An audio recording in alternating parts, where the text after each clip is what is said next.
Teknoloji Dünyası kanalından herkese merhaba, ben Koray. Bu videoda yine bir hoparlör inceleyeceğiz ama bu seferki hoparlör daha önceki incelediğimiz eften püften dandik hoparlörler gibi dandik bir hoparlör değil.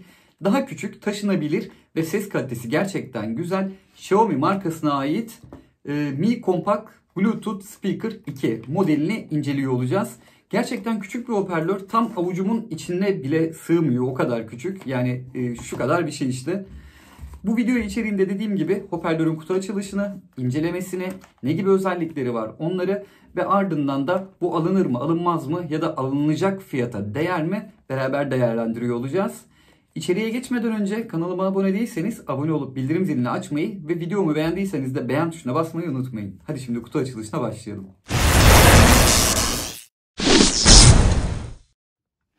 Arkadaşlar, Xiaomi'nin Mi Compact Bluetooth Speaker 2 hoparlörünün kutusu göründüğü gibi. Burada Mi amblemini görüyorsunuz. Long battery life diyor. Speaker phone diyor. Ayrıca compact design diyor. Yani burada telefonla görüşme yapabileceğinizi, batarya kapasitesinin uzun olduğunu ve çok kompakt bir yapısı olduğunu yazılmış. Burada ismi yine yazıyor. Arka tarafında da yine aynı şekilde ön tarafında yazanların aynısı yazılmış durumda.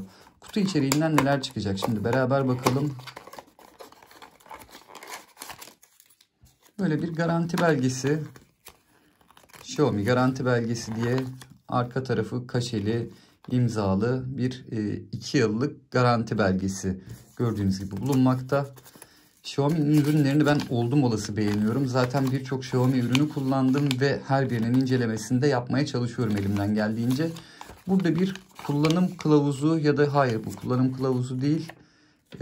Ne derler buna? Term of use, işte kullanıcı bilmem nesi falan. Neyse, bunu da kenara bırakıyoruz. Şimdi şunları bir çıkartalım. İçinde başka bir şey kalmadı. Evet, kullanım kılavuzumuz burada gördüğünüz gibi. Burada kaç tane dilde var? Bluetooth speaker, Bluetooth speaker, Bluetooth speaker. Türkçe yok. Evet. Türkçe olması çok da lazım değil zaten. Şu şekilde bir hoparlör ve taşımak için de bir tane böyle ip çıkıyor. Hoparlörün büyüklüğü tam olarak bu kadar. Yani avucumun içinde duruyor. Şöyle yapacak olursam da gördüğünüz gibi iki parmağım tam olarak birleşiyor ve hoparlörün boyutu gerçekten çok küçük. Burada batarya kapasiteleriyle ilgili bir şey yazmışlar mı ona bakalım. 300 miliamperlik bir bataryası olduğu görünüyor. 5 volttan şarj edebiliyorsunuz. Bence gayet yeterli bir şey. Şunun için 300 miliamper sığdırmaları gerçekten mükemmel bir şey. Bunun kaç watt olduğunu da acaba buraya eklemişler mi? Onu da bir bakalım. Yok, maalesef buraya watt bilgisini eklememişler. Açma kapatma tuşu burada. Onun haricinde zaten başka hiçbir tuş yok üzerinde. Şarkı kontrolünü, şuyunu buyunu, her şeyini bağlamış olduğunuz cihazdan yapıyorsunuz. Burada bir mikrofonu var.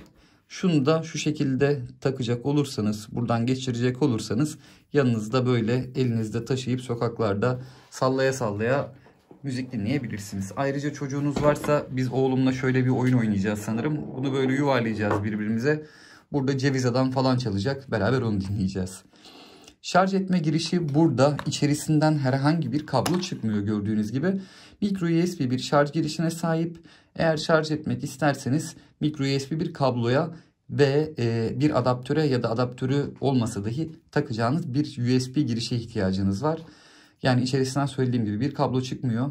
Şimdi bunu açıp ardından da yine klasik yapmış olduğum ultra deep bass testi yapacağım. Açmak için alt taraftaki tuşa bir kere basmıyorsunuz, basılı tutuyorsunuz. Power on. Duyduğunuz gibi power on dedi. Şurada bir tane mavi ışık yandı. Şu an bağlantı modunda beklemekte. Ben tabletimi alıyorum buraya. Hoparlörü şuraya bırakıyorum. Şunları da şöyle atıyorum. Bağlantıyı kurabilmek için Bluetooth'u açıyorum. Şimdi Bluetooth'ta bağlantı için burada taramamızı yapıyoruz. Mi BT18i yazıyor. Muhtemelen bu. Connected. Evet, aynen. Bu şekilde Mi BT18i şeklinde yazan Bluetooth bunun bağlantı noktası olmuş oluyor. Ben şimdi sesimi yine kısacağım şurada şarkıya geldikten sonra, ardından da şarkıyı son sese doğru açacağım. Bu arada şuna şuradan en başından değil de 20. saniyeden başlıyorum. Başlattım.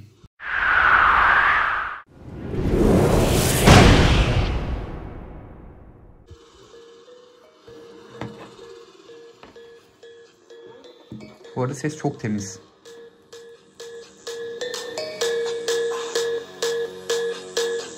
Gerçekten çok temiz ses veriyor.